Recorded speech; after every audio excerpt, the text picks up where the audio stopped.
મોરબી મહાનગરપાલિકા દ્વારા 77માં વન મહોત્સવની ઉજવણી કરવામાં આવી હતી। આ પ્રસંગે સનાળા ગામે આવેલ પટેલ સમાજવાડી ખાતે મેયર ઉત્તમ સુરાણીના અધ્યક્ષસ્થાને એક કાર્યક્રમ યોજાયો હતો। આ કાર્યક્રમમાં મેયરે મોરબીને હરિયાળું બનાવવા માટે 2.5 લાખ વૃક્ષના વાવેતરની જાહેરાત કરી હતી। મેયર ઉત્તમ સુરાણીએ જણાવ્યું હતું કે મોરબીના ભડિયાદ રોડ પર 6.5 એકર જમીનમાં મિયાવાકી ફોરેસ્ટ તૈયાર કરવામાં આવશે। આ પ્રોજેક્ટ અંતર્ગત 2.5 લાખ જેટલા વૃક્ષોનું વાવેતર કરીને તેનું જતન કરવામાં આવશે। આ આયોજન મહાનગરપાલિકા દ્વારા મોરબીને હરિયાળું બનાવવાના ભાગરૂપે અને પ્રયાસરૂપે કરવામાં આવશે। શહેરના કૃષ્ણનગર વિસ્તારમાં બાપા સીતારામ ચોક પાસે આવેલી હોમ સોસાયટી પાસે ચોંકાવનારી ઘટના બની હતી। સોસાયટીના સિક્યુરિટી ગાર્ડ દ્વારા બહાર નીકળતા રોડ નજીક ગાડી ઊભી રાખવામાં આવી હતી, જેથી થોડી દૂર ઊભી રાખવા વાત કરતા ગાડીમાંથી ઉતરેલા 2 શખ્સ દ્વારા સિક્યુરિટી ગાર્ડ સાથે બોલાચાલી કરવામાં આવી હતી અને એક શખ્સે વૃદ્ધ ગાર્ડને લાફો પણ મારી દીધો હતો। મોરબી માળિયા નેશનલ હાઈવે પર આજે વહેલી સવારે એક વરના કાર પલટી મારી ગઈ હતી। અકસ્માત સર્જાયા બાદ કારનો ચાલક વાહન છોડીને ફરાર થઈ ગયો હતો।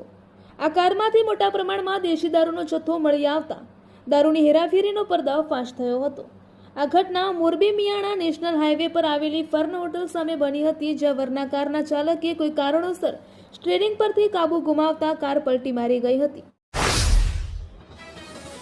ગુજરાતના વિવિધ પોલીસ એકમોમાં ફરજ બજાવતા કુલ 414 પોલીસ કર્મચારીઓની આંતરજિલ્લા બદલી કરવામાં આવી છે। આ બદલીમાં યુપીસી, યુએલઆર, એપીસી, એએલઆર, યુએચસી અને એએચસીનો સમાવેશ થાય છે। પોલીસ વિભાગની યાદી મુજબ યુપીસી અને યુએલઆર કક્ષાના 226 કર્મચારીઓ, એપીસી અને એએલઆર કક્ષાના 129 કર્મચારીઓ તેમજ યુએચસી અને એએચસી કક્ષાના 59 કર્મચારીઓની બદલી કરાઈ છે। આ કર્મચારીઓને વ્યક્તિગત અને કૌટુંબિક પરિસ્થિતિને ધ્યાનમાં રાખીને વિવિધ જિલ્લાઓ તથા શહેરોમાં નવી જગ્યાએ ફરજ સોંપવામાં આવી છે।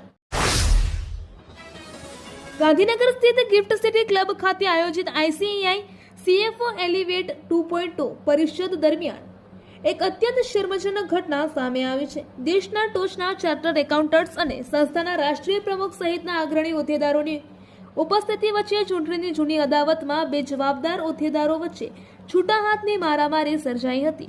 સૂટ બૂટ અને ટાઈમાં સજ્જ પ્રોફેશનલ વચ્ચે બાલ્કનીમાં અચાનક બોલાચાલી અને મારામારી થતા સમગ્ર પરિષદમાં દોડધામ અને અફરાતફરીનો માહોલ સર્જાયો હતો। આ હિંસક હુમલા સંદર્ભે ભોગ બનનાર સભ્યો દ્વારા ડભોડા પોલીસ મથકે ફરિયાદ નોંધાવવામાં આવી છે। રક્ષાબંધનના પવિત્ર તહેવાર દરમિયાન મુસાફરોના ભારે ધસારાને ધ્યાનમાં રાખીને ગુજરાત રાજ્ય માર્ગ વાહન વ્યવહાર નિગમ દ્વારા વિશેષ પરિવહન આયોજન શરૂ કરવામાં આવ્યું છે। નાયબ મુખ્યમંત્રી શ્રી હર્ષભાઈ સંઘવીના માર્ગદર્શન હેઠળ તારીખ 26 થી 30 ઓગસ્ટ દરમિયાન રાજ્યના વિવિધ રૂટો પર અંદાજે 6500 જેટલી એક્સ્ટ્રા બસ ટ્રીપ દોડાવવાનો નિર્ણય લેવામાં આવ્યો છે। તહેવારોના દિવસોમાં બહેનો અને પરિવારજનોને મુસાફરીમાં કોઈ હાલાકી ન પડે તે માટે નિયમિત સેવાઓ ઉપરાંત આ વધારાની બસો ફાળવવામાં આવી છે। ગાંધીનગર મ્યુનિસિપલ કોર્પોરેશન ખાતે મેયર મીરાબેન પટેલની અધ્યક્ષતામાં યોજાયેલી આ ટર્મની અંતિમ સામાન્ય સભા માત્ર ગણતરીની મિનિટોમાં જ સમેટાઈ ગઈ હતી। સામાન્ય સભા શરૂ થાય તે પૂર્વે યોજાયેલી સંકલન બેઠકમાં થયેલી ચર્ચા મુજબ આ સભામાં રજૂ કરવામાં આવેલા તમામ 11 વિષય પર કોઈ પણ વિરોધ કે ચર્ચા વગર સર્વાનુમતે બહાલી આપી દેવામાં આવી હતી। મહેસાણા તાલુકાના સમિત્રા અને મરેડા પંથકમાં ખાનગી પેપર મિલના પ્રદૂષણ સામે ગ્રામજનોનો રોષ ચરમસીમાએ પહોંચ્યો છે। ટ્વિલાઇટ ક્રાફ્ટ પેપર મિલમાંથી કેમિકલ યુક્ત દુર્ગંધ આવતી હોવાના કારણે સ્થાનિકો અને શાળાના વિદ્યાર્થીઓને ગંભીર રીતે બીમારી પડી રહ્યા હોવાનો આક્ષેપ કરવામાં આવી રહ્યો છે। બાળકોને ચક્કર આવવા, ગભરામણ, તાવ, શ્વાસ લેવામાં તકલીફ અને ઉલટીઓ થવાની વ્યાપક ફરિયાદો ઉઠી રહી છે। હોસ્પિટલમાં દાખલ કરીને સારવાર આપવાની નોબત પણ આવી છે। પરિસ્થિતિ એટલી ગંભીર બની છે કે પ્રદૂષણથી કંટાળીને સમેત્રા, મરેડા અને આસપાસના ગામના વાલીઓએ ફેક્ટરી કાયમી ધોરણે બંધ ન થાય ત્યાં સુધી બાળકોને શાળાએ ન મોકલવાનો મક્કમ નિર્ણય લઈ શિક્ષણનો બહિષ્કાર કર્યો છે। કાંકરેજ તાલુકાના શિયોરી ખાતે ઉંદરિયાવાસને શિયોરી ગ્રામ પંચાયતમાંથી અલગ કરી સ્વતંત્ર ગ્રામ પંચાયત બનાવવાની માંગ સાથે ગ્રામજનો દ્વારા રેલી યોજવામાં આવી હતી। આ રેલીમાં મહિલાઓ, દીકરીઓ, યુવાનો અને આગેવાનો સહિત 150થી વધુ લોકો બેનરો સાથે જોડાયા હતા। આ રેલી બાદ મામલતદાર કચેરી ખાતે આવેદનપત્ર આપવામાં આવ્યું હતું।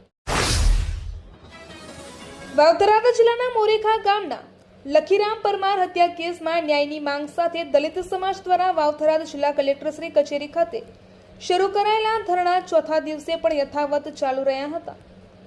સમાજના આગેવાનો દ્વારા કેસમાં નિષ્પક્ષ તપાસ કરી યોગ્ય ન્યાય આપવા તેમજ જરૂરી કલમો ઉમેરવા માંગ કરી છે. આ ધરણા દરમિયાન પોલીસ તંત્ર સાથે 5 થી 6 બેઠકો યોજાઈ હોવા છતાં હજુ સુધી કોઈ સંતોષકારક નિર્ણય આવ્યો ન હોવાનો આગેવાનો દ્વારા આક્ષેપ કર્યો હતો.